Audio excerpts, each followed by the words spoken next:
인생을 살다 보면 우리는 크고 작은 위기들을 만나게 됩니다.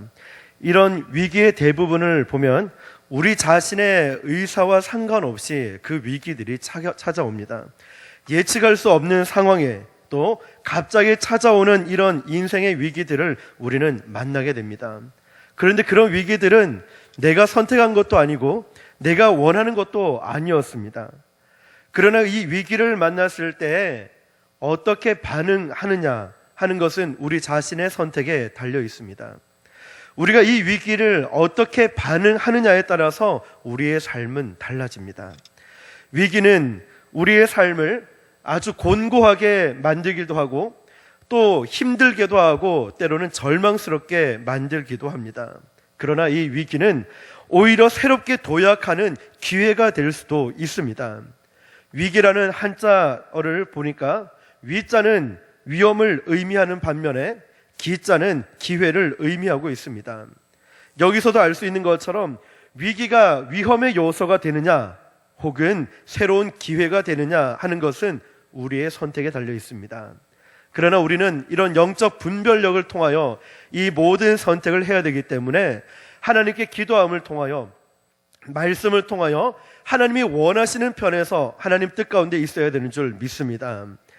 최근 세계의 역사 가운데 인류가 경험한 가장 끔찍한 비극을 꼽으라고 한다면 아마도 독일 나치에 의해서 600만 명이나 되는 유대인들이 학살당한 사건이라고 할 수 있습니다. 나치의 이런 비인간적인 학대의 상징적인 장소가 어디냐면 아우슈비츠 수용소라는 곳입니다. 2차 대전 당시에 아우슈비츠 수용소에 갇혀있던 사람 가운데 오스트리아의 정신의학자였던 빅터 프랭클린이라는 박사가 있었습니다. 그는 수용소에 잡혀가면서 자신이 평생 연구했던 논문을 속옷 속에 깊이 감추어서 들어갔습니다. 그런데 수용소에 수감되니까 속 내복까지 다 벗어야 되기 때문에 결국 그 원고를 빼앗기고 말았습니다. 그 논문이야말로 자기 삶의 이유였고 생존의 목적이었는데 이 원고를 빼앗긴 겁니다. 더 이상 삶의 유일한 희망이 사라진 것입니다. 그런데 그 원고를 잃어버리고 나서 모든 자유가 없는 아우슈비츠 수용소에 수감되는 순간에 그는 자신에게 이런 질문을 한 가지 던졌습니다.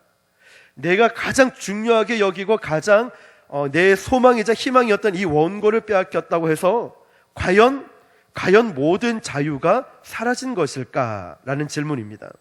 물론 아우슈비츠 수용소에서 그는 더 이상 자유롭게 행동하지 못했고 원고, 논문도 마음대로 쓰지 못했을 것입니다. 하지만 아직까지도 자기에게는 남아있는 자유가 있다는 것을 발견하게 됩니다. 그것이 무엇이냐면 자기에게 닥쳐온 이 비극을 어떻게 반응할 것인가, 자기에게 다가온 이런 고통과 이런 비극을 어떻게 반응할 것인가 하는 것이었습니다. 그러한 선택은 아직도 이 선택은 자기 자신에게 있다는 것을 깨닫게 되었습니다. 그래서 그는 그 자유로 절망하는 대신에 그런 고통과 그런 절망과 그런 비극적인 상황에서 절망하는 대신에 희망을 선택했습니다. 그는 희망을 가지고 다시 한 번 더 살아보기로 결심했습니다. 그의 모든 옷이 벗겨지고 수용소에서 나누어진 누더기 옷을 입었을 때 그는 주머니를 만지다가 그 주머니에서 종이 한 장을 발견하게 됩니다. 구겨진 종이를 펴보니까 놀랍게도 거기에는 성경 말씀이 기록되어 있습니다. 그 성경 말씀은 그 당시 유대인들이 가장 좋아했던 성경 구절이었습니다. 신명기 6장 4절 5절 이스라엘아 들으라, 우리 하나님 여호와는 오직 유일한 여호와이시니 너는 마음을 다하고 뜻을 다하고 힘을 다하여 내 하나님 여호와를 사랑하라. 할렐루야. 이 말씀이 그런 절망적인 가운데 그냥 누더기 옷에서 종이가 있어서 꺼냈는데 이 놀라운 말씀이 있다는 거예요. 그 말씀을 보는 순간에 이 박사는 전율을 했습니다. 이런 절망적이고 이런 비극적인 상황에도 하나님이 여기에 계시는구나, 하나님이 나를 버리시지 않으셨구나. 그래서 그는 이 수용소에 살면서 살아계신 하나님을 붙들고 살라는 계시의 말씀으로 붙들고 그것을 간직하며 살았습니다. 그리고 간직해서 끝난 것이 아니라 새롭게 새롭게 살기로 결심했습니다. 그리고 이렇게 얘기를 합니다. 그렇다면 나는 이 감옥을 나의 연구실로 삼겠다. 그래서 수용소에서 만나는 모든 사람들의 행동을 관찰해서 새롭게 다시 논문을 쓰겠다. 원고는 없지만 이 휴지 조각에다가 내 연구를 다시 시작하겠다 결심을 했습니다. 그 결단과 함께 기도합니다. 하나님 도와주십시오. 하나님 도와주십시오라고 간절히 기도하였습니다. 바로 그 기도, 그 결단을 통해서 그는 이 아우슈비츠라는 그런 비참한 그 장소, 아주 고통스럽고 희망이 없는 그런 절망적인 그 장소를 견디는 힘을 얻기 시작했습니다. 그리고 그는 이런 상상, 이런 희망을 품었습니다. 비록 작은 휴지 조각이지만 나는 여기에서 사람들의 행동을 관찰해서 연구 결과로 논문을 쓰겠다. 그리고 내가 이곳에서 살아남게 된다면 나는 세상에 나가서 이 상대로 이 이론을 펼치겠다라는 생각을 했습니다. 드디어 2차 대전이 끝나고 나서 그는 살아남게 되었습니다. 휴지 조각에 써놓은 기록들을 가지고 나왔고 얼마 되지 않아서 삶의 의미를 찾아서라는 아주 유명한 책을 발간하게 되었습니다. 사랑하는 성도 여러분, 의미를 붙들고 있으면은 인생의 어떤 고난도 극복할 수 있다는 것을 시사하고 있습니다. 의미가 중요합니다. 예배 드리는 의미가 무엇이고 예수님 믿는 의미가 무엇이고 내가 성도로 직분자로 있는 의미가 무엇입니까? 하나님을 사랑하기 때문에, 우리가 주님을 사랑하기 때문에 모든 어려움과 고난도 이길 수 있는 것 아니겠습니까? 우리가 주님을 사랑하기 때문에 교회를 포기하지 않고 신앙을 포기하지 않고 이 자리를 끝까지 지키고 있는 것 아니겠습니까? 우리의 믿음의 대상, 목적의 대상, 우리가 가장 사랑하는 분은 다름 아닌 오직 주 예수 그리스도임을 믿습니다. 그에게도 위기가 닥쳐왔습니다. 절대로 희망이 보이지 않고 절망 가운데 있었습니다. 그런데 그는 절망을 희망으로 바꾸고 하나님을 새롭게 만나기 시작했습니다. 그 위기가 오히려 새로운 인생을 여는 놀라운 기회가 될 수 있었습니다. 사랑하는 성도 여러분, 오늘 우리가 읽었던 본문 말씀에도 이와 비슷한 경험을 했던 한 사람이 나옵니다. 그의 이름은 아브라함입니다.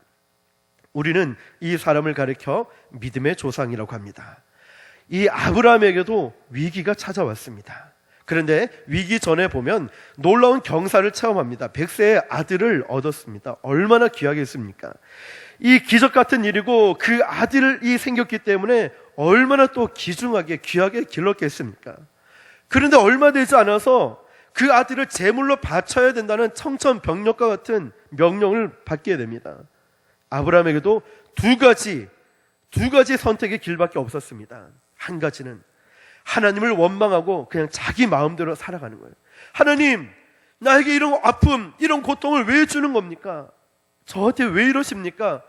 왜 인생길에 이렇게 고통을 이렇게 주십니까? 힘들게 주십니까? 하면서 하나님을 원망하면서 내 마음대로 사는 방법이 있을 거예요. 또 한 가지는 어떤 방법이 있겠습니까? 이런 비극적인 상황에도 불구하고 여전히 하나님을 믿고 여전히 하나님을 신뢰하면서 그 순종의 걸음을 걸어가는 것입니다. 두 가지 선택의 길밖에 없었습니다. 아브라함은 이 선택의 갈림길에 있습니다. 여러분은 어떤 선택을 하시겠습니까? 여러분은 하나님을 원망하고 교회를 떠나겠습니까? 아니면 믿음으로 이 자리를 끝까지 지키면서 하나님이 주신 이 사명들을 감당하며 걸어가겠습니까? 아브라함은 결국 원망이 아닌 순종을 선택했습니다. 아브라함은 절망이 아닌 믿음을 선택합니다. 이때 하나님은 아브라함을 위기 가운데 건져내어 주셨고 아브라함에게 새로운 미래를 열어주셨습니다. 뿐만 아니라 이 사건이 계기가 되어서 그는 자기 민족의 경계를 넘어서서 많은 사람들에게 영향력을 끼치는 믿음의 조상, 믿음의 아버지가 되었던 것입니다. 그가 결정적으로 자기 아들을 포기하려는 그 순간에 하나님은 아브라함을 바라보셨습니다. 중요한 선택 가운데 하나님은 아브라함을 집중해서 보고 계십니다. 오늘 우리에게 중요한 이 선택 가운데 하나님은 저와 여러분들을 주목해서 보고 계십니다. 아들을 대신해서 제물로 바쳐질 어린 양을 하나님은 이미 준비해 주셨습니다. 제물로 바쳐줄 새로운 어린 양을 준비해 주심으로 그 아들을 바치지 않게 되었습니다. 이 사건은 결정적으로 그의 인생에, 이 위기는, 이 절망은, 이런 고통은 결정적으로 그의 인생에 새로운 축복과 새로운 미래를 열어가는 놀라운 계기가 되었습니다. 이런 하나님의 사랑의 손길을 체험한 아브라함은 그 장소를 여호와 이레라고 부르게 됩니다. 여호와 이레, 여호와는 하나님의 이름으로서 스스로 계신 하나님이라는 뜻입니다. 이레라는 단어의 뜻은 미리 본다, 미리 준비한다 라는 뜻입니다. 영어 성경에 보니까 이 대목을 미리 보고 준비하시는 하나님, 하나님이 모든 것을 준비하신다로 표현하고 있습니다. 여호와 이레, 스스로 계신 하나님이 미리 준비하고 계시고 하나님이 모든 것을 준비하신다라는 뜻입니다. 오늘 저와 여러분의 삶에 이러한 축복이 넘쳐나시기를 예수님의 이름으로 축원합니다. 하나님은 우리의 인생의 미리 보시기 때문에 미리 준비하시는 분이십니다. 우리 모두는 불확실한 인생을 하루하루 살아갑니다. 그런데 미래를 보시는, 또 미리 보시는 여호와 이레 하나님이 우리의 미래를 책임져 주심을 여러분 믿으시길 바랍니다. 하나님을 신뢰하시길 바랍니다. 어떤 어려움이 있고 어떤 환난이 있고 고통이 있다 할지라도 나는 이해가 되지 않는다 라고 말한다 할지라도 절대로 하나님만을 신뢰하시고 그 신뢰하는 마음이 변하지 않길 축복합니다. 오늘 저는 인생의 위기를 넘어서서 새로운 미래를 준비해 주시는 여호와 이레 하나님을 소개하고자 합니다. 인생에서 겪는 크고 작은 위기들, 아마 저와 여러분 가운데 아마 큰 위기 가운데 있다. 내 신앙의 위기다, 내 인생의 위기이다, 나는 도대체 어떻게 될지 모르겠다, 나 붙잡지 마, 나 어떻게 될지 몰라 하면서 그런 크고 작은 신앙의 위기를 겪고 있습니까? 아니면 고통을 넘어서서 정말 나는 하나님을 붙들고 싶은 마음이 있습니까? 여러분, 오늘 이 말씀을 잘 들어보십시오. 가장 첫 번째 기억해야 될 것이 무엇이냐면 이 위기를 시험으로 수용할 줄 알아야 됩니다. 위기를 시험으로, 우리가 인생을 살면서 경험하는 대부분의 고통을 하나님이 나에게 주신 시험 문제다라고 생각하면서 하나씩 풀어가다 보면 그 끝이 보이는 것입니다. 1절에 보니까 이렇게 시작합니다. 그 일 후에 하나님이 아브라함을 시험하시려고, 하나님이 아브라함을 시험하시려고, 하나님이 저와 여러분을 시험하시려고, 하나님이 나를 시험하시려고, 여기서 시험이라고 표현했습니다. 여러분, 이 시험은 아무도 즐길 수 있는 사람은 없을 겁니다. 시험 생각만 해도 지긋지긋하다. 저는 대학교 졸업하고 나서 제일 좋은 게 뭔지 아십니까? 시험이 없다는 거였어요. 이제 시험 끝났구나. 물론 완전히 끝난 것은 아니었겠지만 정규 학업이 끝났을 때 제일 좋았던 게 이제 시험이 없다는 거였어요. 군대 가도 시험을 치더라고요. 참 시험이 많은데 아무도 즐길 사람은 없을 거예요. 근데 그럼에도 불구하고 시험은 필요한 것입니다. 시험이 왜 필요하겠습니까? 시험을 치르고 나면 우리는 객관적으로 우리의 실력을 점검받고 평가받게 됩니다. 내가 부족하거나 뒤떨어진 부분은 어디고 또 내 실력이 어느 정도인지를 파악하게 됩니다. 그리고 시험의 결과를 통해서 부족한 부분을 보충하고 보완해서 더 실력도 향상되게 됩니다. 여러분, 우리의 믿음도 마찬가지입니다. 영적인 눈을 열어서 본다면은 이 모든 환경을 시험이라 생각하고, 내가 믿음이 좋은 줄 알았는데, 내 신앙이 굉장히 좋은 줄 알았는데 지금 딱 시험 문제를 받아보니까, 인생에 또 신앙의 시험 문제를 딱 받아보고 시험을 치르다 보니까 나는 초신자보다 못하네. 내 신앙 연수가 이렇게 오래됐고 직분이 높은데 내 신앙을 보니까 이거 도대체 뭐야? 내 점수가 왜 이래? 아마 내 자신이 먼저 느낄 겁니다. 그런데 하나님도 똑같은 이유로 우리가 인생을 살아갈 때 이런 시험을 허용하신다는 겁니다. 이 고난의 시험을 통해서 우리는 모자람을 보충하고 더 나은 신앙인의 모습으로 성장할 수가 있습니다. 야고보서 1장 2절에서 4절 말씀 보니까 이런 말씀이 기록되어 있습니다. 내 형제들아, 너희가 여러 가지 시험을 당하거든 온전히 기쁘게 여기라. 이는 너희의 믿음이 시련이 인내를 만들어내는 줄 너희가 알미라. 인내를 온전히 이루라. 이는 너희를 온전하고 구비하여 조금도 부족함이 없게 하려 함이라. 시험이 오는데 기쁘게 여기라는 것입니다. 여러분, 정말 시험이 오면 기뻐할 수 있겠습니까? 아마 얼굴의 표시가 바로 날 겁니다. 얼굴 표시나고, 사실 그렇습니다. 교회를 조금 난 시험이 있으니까 이번 주는 쉬겠다. 좀 있다가 또 2주간 쉬겠다. 4주, 4주를 쉬겠다. 한두 번이야 우리는 그럴 수 있다 생각합니다. 그런데 계속 멀어지기 시작하면 이제 사명 내려놓는 거는 시간 문제고, 교회 떠나는 건 시간 문제라는 거예요. 중요한 것은 내가 이 끝까지 이 사명을 붙들고 있을 때 회복의 기회도 있는 것이지, 내려놓고 피한다고 되는 것이 아니라는 것입니다. 이 시험으로는 절대로 아무도 기뻐할 사람이 없습니다. 그런데 오늘 말씀에 보니까 뭐냐면, 마음으로는 기뻐할 수 없지만 의지적으로 힘을 다해서 힘을 모아서 기뻐하라고 말씀하고 있습니다. 왜냐하면 이 시험을 잘 견디면 부족한 부분이 채워져서 너희들이 온전해질 수 있기 때문입니다. 하나님은 아브라함에게 아들을 바쳐야지만이 온전해질 수 있기 때문에 하나님은 아브라함에게 아들을 바쳐라 라는 아주 고통스러운 시험을 주셨습니다. 우리가 인간적으로 보면 이건 시험이 아니라 그냥 왜 아브라함이 그랬습니까? 아브라함에게 왜 그럽니까? 그냥 액면 그대로 바라볼 수 있지만, 우리는 물론 성경 통해서 알 수 있죠. 이게 시험이라는 건. 근데 내 인생에 그런 고통이 다가오면 이걸 시험으로 여기지 않는다는 거예요. 왜 나에게 이런 일이 있습니까? 원망 불평이 먼저 오지 시험으로 생각한 사람은 거의 없다는 겁니다.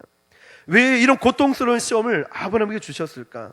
고통스러운 시간을 잘 통과한 이 시험의 끝에 하나님은 아브라함에게 이렇게 말씀하십니다. 12절에 보니까 내가 이제야 네가 하나님을 경외하는 줄 아노라.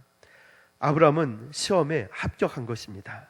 다시 말하면 이 고통스러운 시험을 통해서 아브라함은 정말 하나님을 경외하는 사람, 빚어지고 만들어질 수가 있었던 것입니다.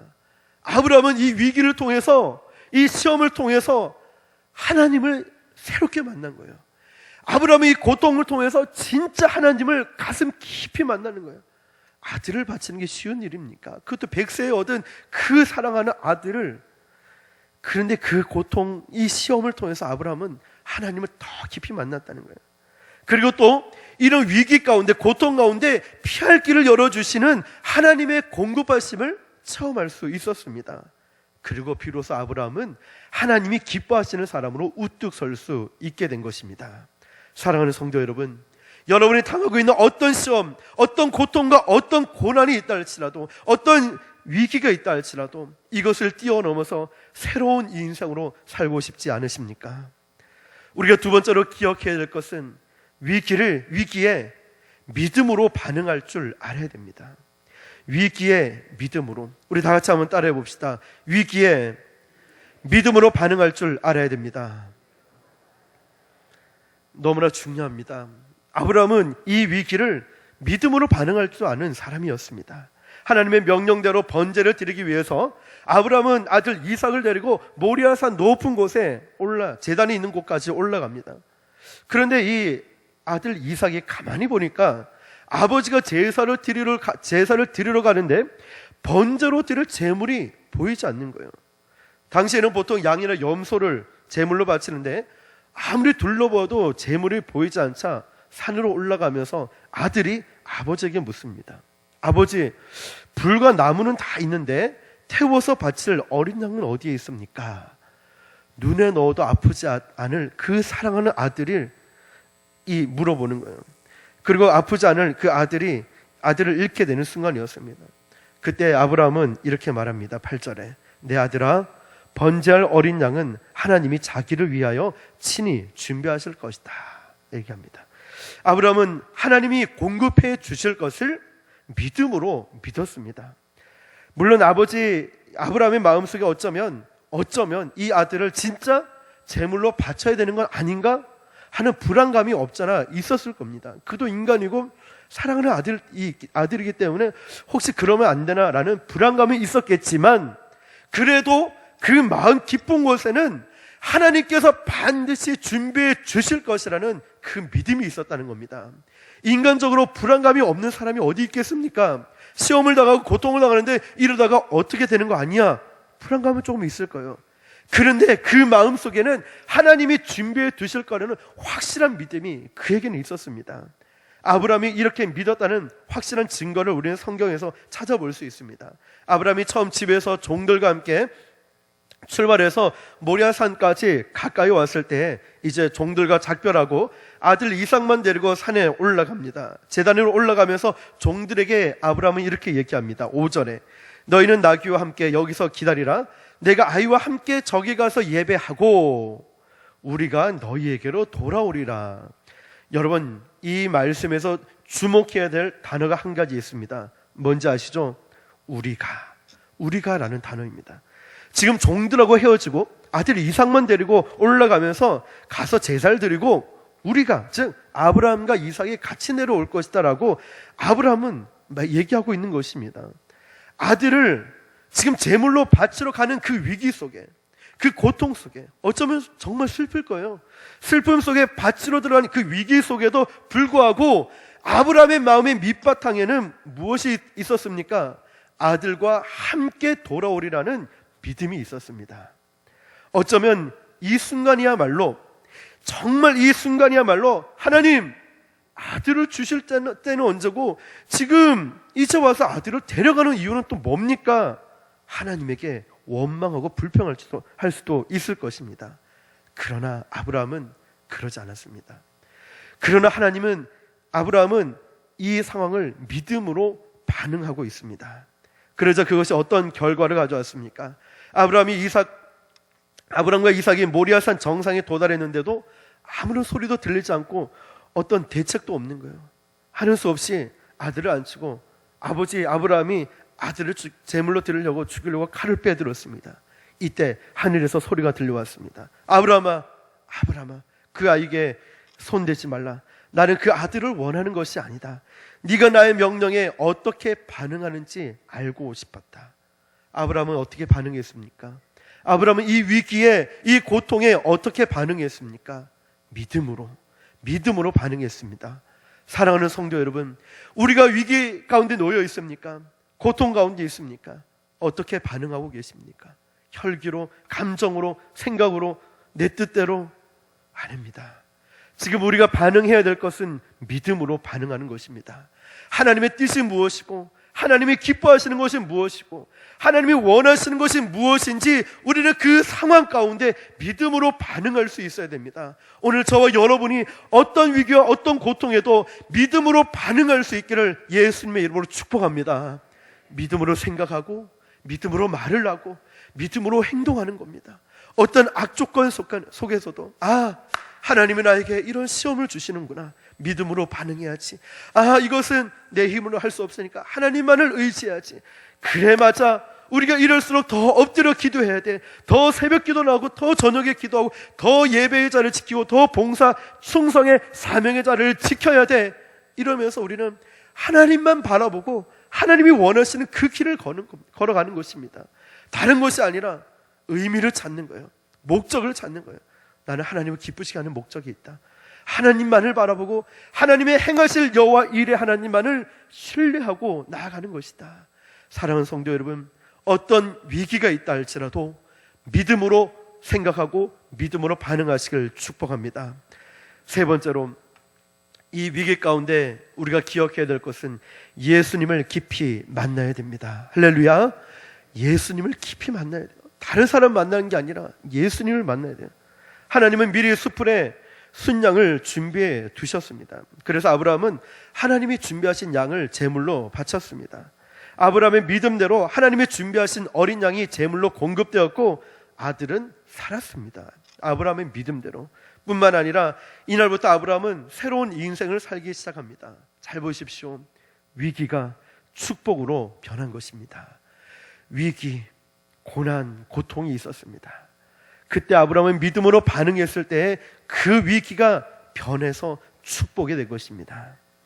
그런데 모리아산에 바로 그 제단에 어린 양을 준비하신 하나님이 지금으로부터 2000년 전에 저와 여러분을 위해서 또 하나의 제물을 준비하셨습니다.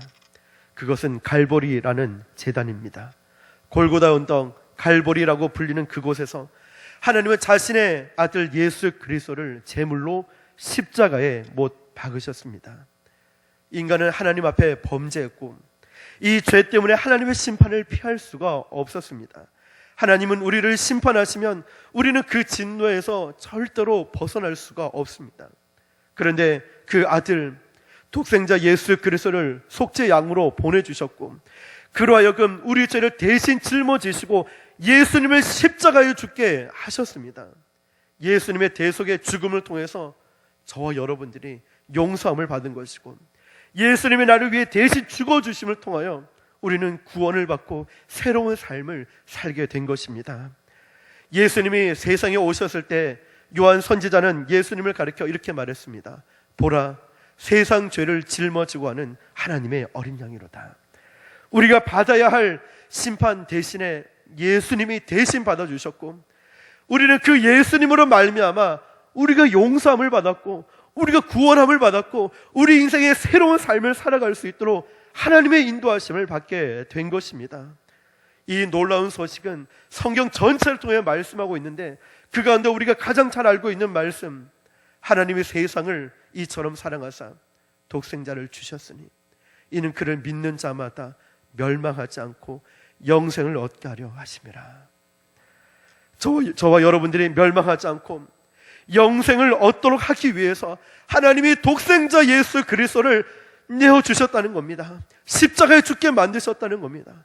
하나님 한 분밖에 없는 독생자 외아들을 십자가에 내어주신 그 하나님의 놀라운 사랑을 기억해 보십시오. 또한 기꺼이 자신을 십자가에 죽게 내어놓으신 예수 그리스도의 그 사랑과 희생을 통해서 바로 저와 여러분들이 자유를 얻고 죄에서 해방을 얻고 자유함을 얻은 것입니다.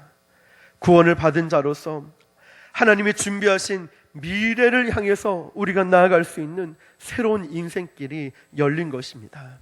이것이 진정한 복음입니다.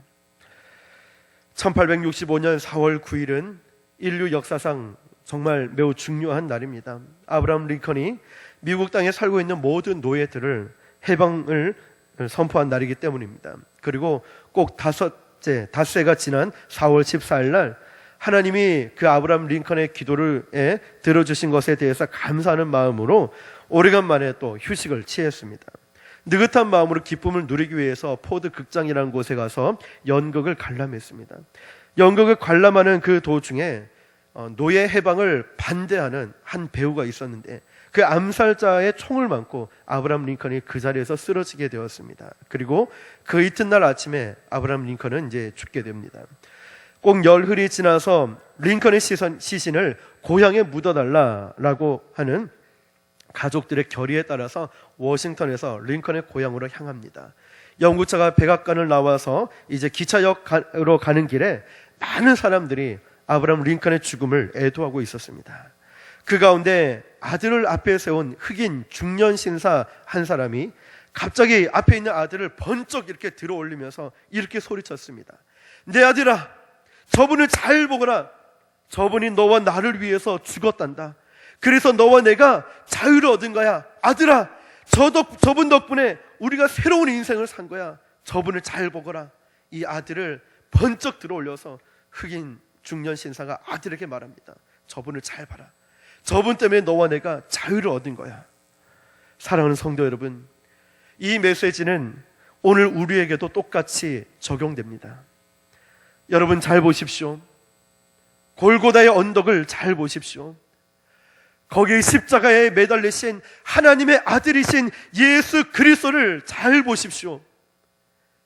우리는 죄를 범했고 그 죄 때문에 하나님의 심판을 받아야 하는데 그 죄를 대신 짊어지시고 십자가에서 거룩한 피를 흘리신 그분을, 그 예수님을 잘 보십시오. 그분을 보십시오. 예수 그리스도께서 저와 여러분을 위해서 죽으셨기 때문에 우리에게 용서가 있는 것이고 하나님이 우리에게 주신 놀라운 새로운 인생을 우리가 살고 있는 것입니다. 우리를 위해 죽으시고 다시 사신 예수 그리스도를 여러분, 내 마음의 주님이 아닌 다른 곳이 있다면 이 시간 다시 한 번 더 그 예수님을 내 삶의 주인으로 모셔드리시길 바랍니다. 그분이, 그 예수님이 약속한 자유, 하나님이 예비하신 여호와의 이레의 인생이 우리 가운데 열리기 시작할 것입니다. 사랑하는 성도 여러분, 다시 한 번 더 우리가 이 시점에 우리의 신앙을 점검합시다. 아까 안수 집사님께서 기도하셨듯이 하나님이 주인 되어야 할 그 자리에 내가 주인이 되어 있고, 하나님을 모셔드려야 할 모든 순간순간에 내 교만함과 인간의 생각으로 가득 차 있지는 않은지, 우리가 다시 돌아가야 할 곳은 예수님 품입니다. 우리가 다시 돌아가야 할 그 복음 앞으로 다시 돌아갑시다. 하나님의 아들이신 예수 그리스도를 진정한 내 삶의 주인으로, 나의 구세주로 모셔드리시고, 앞으로의 모든 환난과 위기가 있다 할지라도 믿음으로 반응하면서 또 예수님을 더 깊이 만나기 위해 기도하고 예배드리는 그 예배의 자리와 사명의 자리를 지키면서 우리에게 주어진 이 위기가 변해서 기회가 되고 축복이 되는 역사가 우리 가운데 나타날 줄 믿습니다. 다시 한 번 더 하나님만을 신뢰하시고 하나님의 신실하심을 의지하며 나아갈 수 있기를 예수님의 이름으로 축원합니다. 여호와의 이레의 축복이 저와 여러분과 우리 교회 위에 함께 하시기를 예수님의 이름으로 축원합니다. 우리 함께 기도하겠습니다. 여러분, 어떤 위기를 겪고 있습니까?